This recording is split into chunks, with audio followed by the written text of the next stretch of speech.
Après une année sabbatique avec plus de 6000 milles nautiques parcourus, nous nous séparons de notre Oceanis 46C avec l'aide d'un courtier. On a signé un compromis de vente début avril et il nous fallait attendre l'expertise de notre voilier afin de finaliser la vente. Aujourd'hui est le jour J. On vous emmène avec nous pour un condensé de cette journée folle où Vogue sera mise à rude épreuve. C'est stressant pour nous les propriétaires et le nouvel acheteur, c'est pourquoi nous n'avons pas beaucoup filmé. Mais restez avec nous pour connaître le déroulé de cette journée d'expertise qui marque la fin de notre aventure sur notre voilier. Bonjour, nous sommes Lucie. Et Nico, Nous avons quitté Hong Kong après 17 ans d'expatriation. afin de vivre notre rêve sur un voilier pendant une année sabbatique où on a caboté le long des côtes françaises en passant par la Corse, l'Italie, pour enfin descendre la côte adriatique jusqu'à Grèce. Et aujourd'hui, c'est notre dernier jour sur notre voilier Vogue. Nous avons signé le compromis de vente le 4 avril 2026. L'acte final doit se faire dans les 30 jours suite à cette signature, avec conditions suspensives d'expertise. Dans ce compromis de vente sont mentionnés les points sensibles du bateau en toute transparence, comme par exemple l'état de notre tech ou notre boulon de quille qui présente du feuilletage, afin que l'acheteur achète en toute connaissance de cause. Quand on a acheté Vogue, nous n'avions pas fait appel à un expert. Mais cette fois-ci, l'acheteur a demandé une expertise avant de finaliser, ce qui est assez courant lors d'un achat d'un voilier d'occasion, afin d'avoir un état des lieux professionnel du bateau. Elle permet surtout à l'acheteur de lever la condition suspensive du compromis de vente et de rassurer son assureur.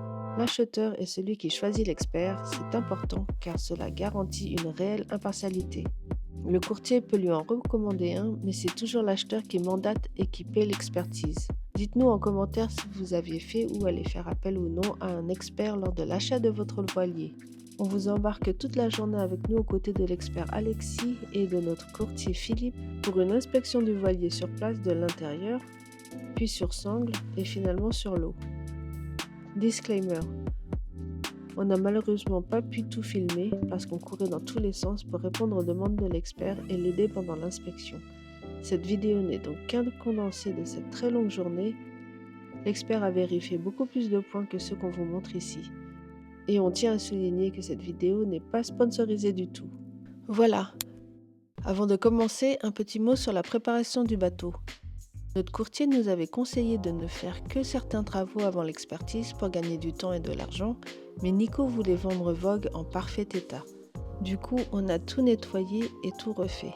Tambour d'enrouleur, gel-cotte abîmé, hublot des chambres, on a refait des joints, vidange moteur, nettoyage complet des winches, nettoyé cale et caisson, etc.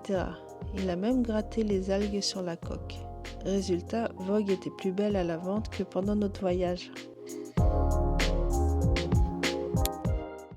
Inspection de l'intérieur. Le jour de l'expertise, le vendeur et l'acheteur ne sont pas obligés d'être là, car ils sont représentés par le courtier.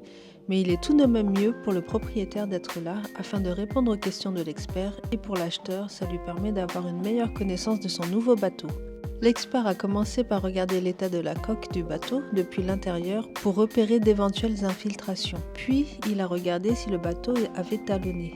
L'expert a regardé l'état de nos 11 boulons de quilles et a effectué des recommandations à l'acheteur. Il a aussi regardé ce qu'il se passait derrière chaque placard pour rechercher des traces d'infiltration et vérifier l'intégrité structurelle des cloisons. En regardant derrière la table à cartes dans le placard, il a détecté de la sciure fine. Et parfois, cela est souvent un signe de vrillette, ces insectes qui mangent le bois. Mais heureusement que Nico était là pour lui expliquer qu'il avait fait un trou dans la carte à table afin d'y installer des prises à cigares USB.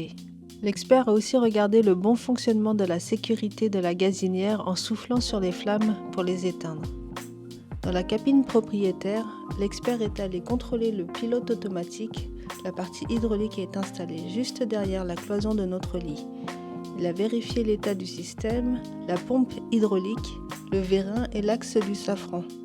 L'expert a aussi regardé s'il y avait des traces d'humidité ou de corrosion derrière cette cloison, car c'est une zone sensible proche de l'eau de mer via l'étambot. Puis il a inspecté sous le lit les vannes du réservoir du carburant. Puis il continue avec l'inspection du moteur à froid pour regarder l'état des huiles. Nico et l'acheteur n'en perdent pas une goutte. Philippe, notre courtier aussi, écoute les conclusions de l'expert. Inspection sur sangle.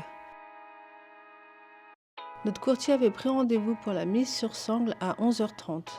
Il a fallu conclure l'inspection de l'intérieur du bateau, quitte à reprendre plus tard.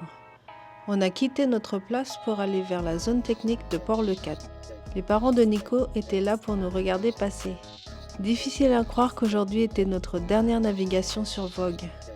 On arrive déjà à la zone technique, il va falloir débarquer. Vogue est mise sur sangle, c'est toujours un petit moment stressant, on ne veut pas qu'il lui arrive quoi que ce soit pendant cette manœuvre délicate.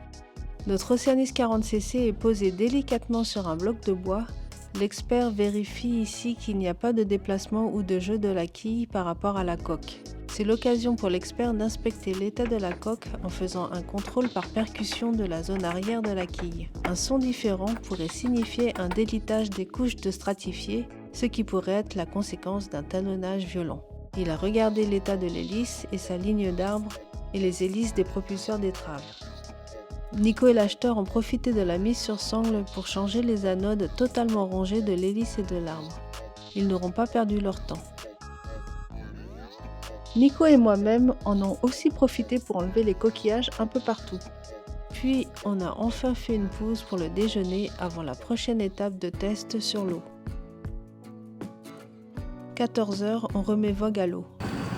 Nous sommes en direct non retransmis de Port-le-Cat avec la société Philippe Plaisance et la société La Marque Aiguillon. Nous sommes en train de remettre ce magnifique Oceanis 40cc. Tout le monde est de bonne humeur pour la dernière partie de l'expertise. On profite d'une dernière fois de Vogue et de Port-le-Cat et de sa vue magnifique sur le Canigou. Sur le chenal, l'expert vérifie le moteur et les performances moteurs de Vogue. On a fait tourner le moteur à 4000 tours minute, ça l'a bien décrassé. Pendant que Nico poussait le moteur à plein régime dans le chenal, l'expert avait la tête dans le compartiment moteur. Il surveillait surtout si le moteur atteignait bien son régime maximum, les températures d'eau et d'huile, la pression d'huile, l'absence de fuite et les vibrations. Une fois un peu plus au large, Nico a sorti les voiles une par une, comme dans le bon vieux temps. L'expert fait l'inventaire des voiles, vérifie leur bon fonctionnement et fait une inspection visuelle de l'usure de chaque élément des voiles.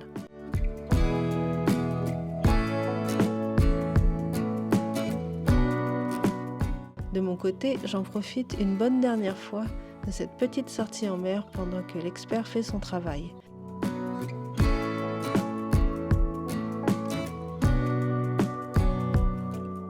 C'est la première fois qu'on avait les 3 voiles sorties en même temps. L'expert a aussi fait le tour du pont pour vérifier les chandeliers, les taquets et l'accastillage. Il a vérifié que tous les instruments de navigation fonctionnaient. L'expert a aussi testé l'encre et le gain d'eau, il a vérifié le fonctionnement sous charge, l'absence de surchauffe, l'état de la chaîne et de l'encre. Une fois les inspections terminées, nous sommes retournés à notre place au port pour finaliser tout ce qu'on n'a pas pu faire en début de matinée. Inspection de l'équipement. Une fois rentré de cette sortie en mer, l'expert a fini par regarder les éléments de sécurité du bateau comme le radeau de survie, les vestes de sauvetage autogonflantes et leurs longes, les extincteurs afin de vérifier qu'ils soient à jour ou révisés. Il a aussi fait le tour des documents et factures disponibles avec Nico afin de savoir par exemple la dernière date d'entretien du moteur, de remplacement du gréement, etc. L'expert n'est pas monté au mât cette fois car nos gréements dataient de moins d'1 an et qu'ils ont été revérifiés par l'entreprise qui nous les a changés une semaine avant notre retour. Cela permet à l'acheteur de sauter cette étape coûteuse et risquée. Avant de nous quitter, l'expert a fait un résumé de ses conclusions à l'oral, avant d'envoyer quelques jours plus tard son rapport écrit. Nous nous sommes ensuite rendus au bureau de notre courtier pour signer l'acte de vente finale dans la foulée. Après l'acte de vente, le vendeur doit déclarer la cession via démarche-plaisance.gouv.fr et l'acheteur a 1 mois pour finaliser l'enregistrement à son nom. Philippe nous a aidés à faire toutes ces paperasses administratives. Et il nous fallait tout de suite nous rendre à la capitainerie avant la fermeture pour résilier notre contrat annuel au port qui s'est finalement converti en simple escale et commencer le nouveau contrat avec le nouveau propriétaire. Et voilà, notre aventure avec Vogue s'est officiellement terminée ce jour-là. Il ne restait plus qu'à dire au revoir à nos copains de ponton avec qui on s'est liés d'amitié rapidement et intensément. Petit coucou à Qui l'eût cru, Santa Clara, Prana et Sirius. Bonjour à tous les proprios d'Océanis 40cc qui nous ont contactés. Petit coucou à Henri de Cannes et gros bisous à notre petite famille préférée sur Elmo. Merci à vous de nous avoir suivis pendant tous nos périples. C'est notre dernière vidéo. Si vous ne les avez pas toutes vues, allez jeter un œil dans notre playlist. On espère que cette vidéo vous aura plu et même si c'est notre dernière vidéo, abonnez-vous quand même à notre chaîne @lifeoncell sur YouTube et Instagram et activez la cloche au cas où on posterait des nouvelles de notre prochain chapitre de vie. On vous embrasse fort. Bon vent à tous. Si vous avez loupé la vidéo avec notre courtier Philippe Plaisance, regardez-la ici. Si vous n'avez pas vu la vidéo du bilan de notre année sabbatique, c'est à regarder ici. Your life.